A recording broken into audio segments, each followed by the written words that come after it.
Good morning, students. Today I will discuss about low energy neutron proton scattering.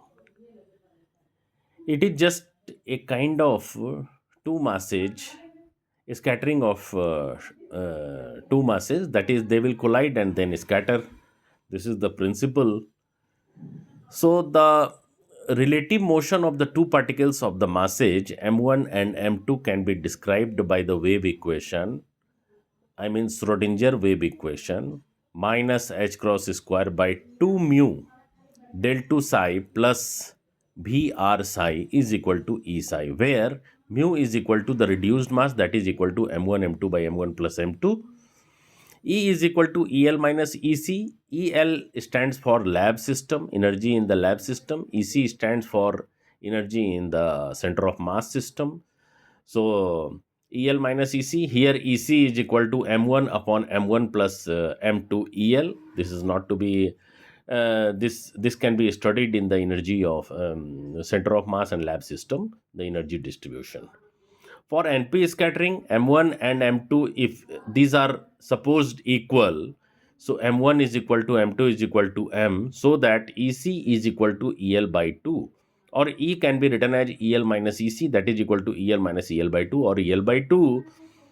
So, according to kinematics of the collision process, the angle of scattering theta L in the L system is related to that in the C system, theta C for NP scattering by theta C is equal to 2 theta L for M1 is equal to M2. Otherwise, theta C is equal to theta 1 plus sine inverse M1 by M2 sine theta 1. Or in place of theta 1, we can write theta L. Also,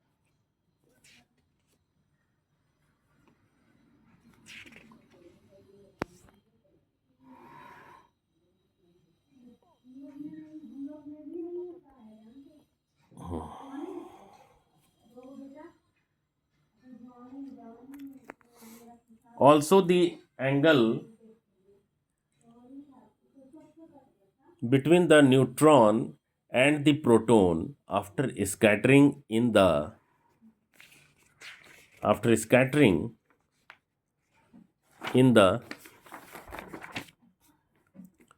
L system is always 90 degree.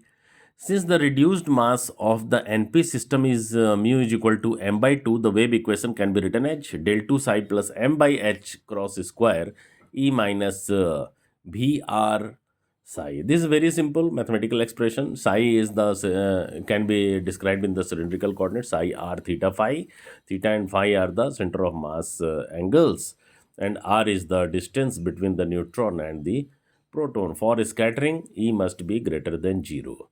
Here we are describing the momentum diagram for elastic collision in L system and C system. Actually, these are the basic things, but I am describing here.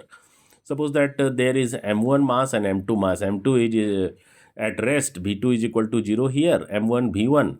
And so after scattering, M1 V1 dash for mass M1, it will be in the upward direction with angle theta 1, and the another is with theta 2, that is M2 V2 dash as shown in the figure.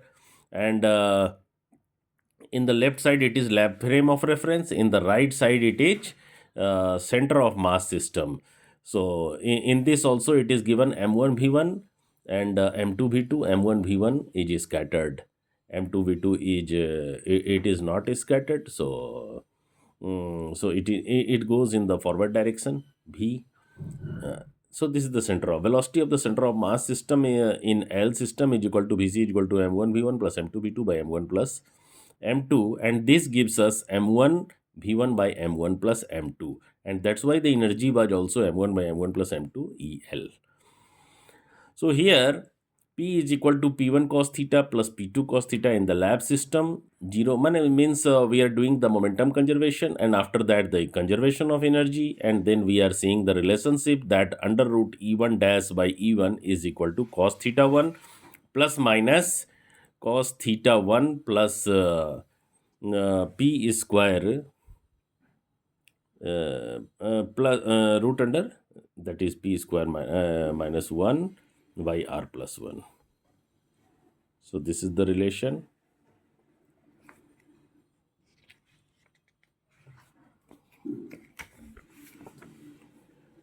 Now we can see in center of mass E1 plus E2 is equal to P1 square by 2m1 plus P2 square by 2m1 is equal to P square by 2 mu on similarly.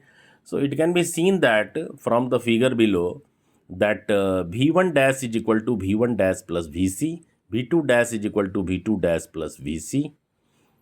In triangle CAB, VC is equal to sine theta phi 1 minus theta 1 is equal to V1 dash by sine theta 1 is equal to V1 by sine phi 1, and phi 1 is equal to theta 1 plus sine inverse this. This gives us phi 1 is equal to 2 theta 1. These all similarly phi 2 is equal to 2 theta 2. So phi 1 plus phi 2 is equal to pi. Now, the method of partial waves that is being adopted, the theoretical treatment of the NP scattering is based on the method of partial waves. Here, an incident plane wave can be expanded in terms of a series of spherical outgoing and incoming waves in the limit of larger r. So, psi incident can be in the form of 2, that is incoming and outgoing. So, it is written as 1 by 2 I kr summation of L is equal to 0 to infinity 2L plus 1 I to the power exponential I kr minus L pi by 2 minus exponential minus I kr minus L pi by 2. So, since PL cos theta. Here, PL cos theta is the Legendre polynomial of the order L, k square is equal to 2me by h cross square. When a scatterer is present, the spherical outgoing waves in the expression 7 are affected either in phase or in amplitude or in both. If only elastic scattering takes place, then only the phase is affected. Since the scattered wave is a spherical outgoing wave with the amplitude dependent on the angle of scattering, so psi scattering can be written as f theta by r exponential I kr. Then the total wave function in the presence of the scatterer is psi r is equal to psi incident plus psi scattered. Psi incident plus again psi scattering. From the above equation we can write f theta by r exponential I kr. Now, so psi total can be written as from the first above equation 1 by 2 I kr summation L is equal to 0 to infinity 2L plus 1 I to the power L eta 1 exponential I kr minus L pi by 2 minus exponential minus I kr minus L pi by 2 medium bracket closed, and that is PL cos theta, where eta L is equal to exponential 2I delta L. Here it is interesting, delta L is the real since only the phases and not the amplitudes of the outgoing waves are affected. Clearly, eta L square is equal to 1. In the scattering experiment, an incident beam of the monoenergetic particles is scattered by an infinitely heavy scattering centers in the C system at an angle theta. The differential scattering cross section sigma theta can be written as f theta whole square, mod square.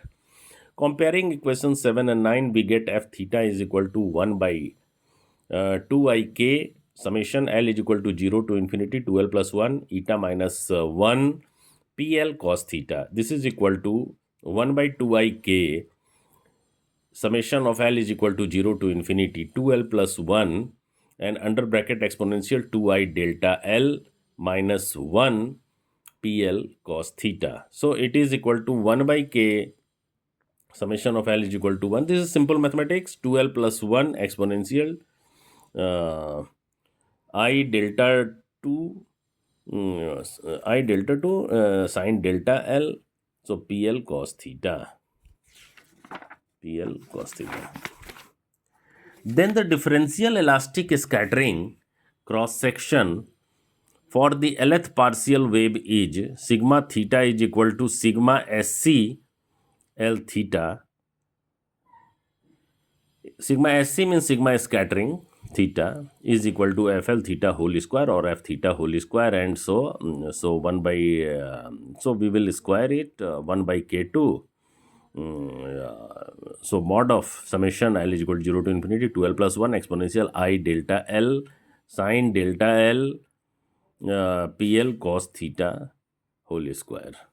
The total cross scattering cross section is obtained by integrating sigma theta over the entire solid angle, that is 4 pi, and this comes out to be sigma total is equal to sigma theta d omega, and 0 to pi f theta whole square 2 pi sin theta d theta. So 2 pi by k square 0 to pi summation of L is equal to 0 to infinity 2L plus 1 exponential I del L sin del L PL cos theta whole square sin theta d theta. Due to the orthogonality of the Legendre polynomials, we get finally sigma total is equal to 2 pi by k square. Summation of L is equal to 0 to infinity 2L plus 1 square sin square delta L 2 by 2L plus 1. And this is equal to 4 pi by k square. Summation of L is equal to 0 to infinity 12 plus 1 sin square delta L. And that is f theta is equal to summation L is equal to 0 to infinity FL theta, where FL theta is equal to 2L plus 1 divided by 2ik, and again the similar expression in the medium bracket exponential 2I delta L minus 1 PL cos theta, and this is equal to 2L plus 1 by k exponential I delta L sin delta L into PL cos theta. So for calculating, now our aim is for calculating the cross section of the phase shifts, delta L must be known for different partial waves for low energy. So phase shift, delta L is the phase shift. It would have been in your mind what is delta L. These are the phase shifts. For low energy scattering by a potential, VR is directly proportional to 1 by R to the power n. So VR is the potential. As a function of r, as a function of position, delta L can be written as delta L of the order of k to the power 2L plus 1. For 2L must be less than n minus 3, and the graph is as shown. So the first graph is for the attractive potential, and the another graph is for repulsive potential, where B is the impact factor. Thank you very much. In the next class, I will discuss about the scattering length and scattering cross section.